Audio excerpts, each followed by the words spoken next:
Hi guys, let's open together my passport.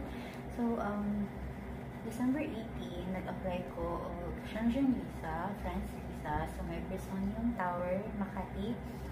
And karon, gahapon lang ako siya i-pick up, January 14. Actually, dugay na siyang available. Dugay na niya siya, mapilang na kasimana. Pero, wala na ako siya to courier. Nag-ask na lang ko by email na i-pick up na ko siya kay January 16. International travel na. So, international travel na ako. Flight na ako January 16. So, nag-ask na lang ko na i-pick up siya. So, let's see. Let's see guys if approve ba siya. Actually, second time na rin ako siya. First time na ako gi-grant ko nila of 90 days multi-entry. Karon, second time na rin ako. So, let's see. Yung sila, strict dito kayo ang France makatag visa. Like, isud ka yung pagkuha o France visa. Pero, approve for second time. Like,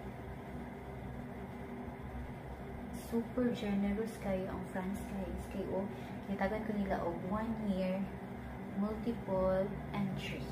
Yeah. So, ini from January 15 to 2025 to January 14, 2026. So, please na po siya magamit guys. I'm so happy. Like, and guys, DIY lang na siya.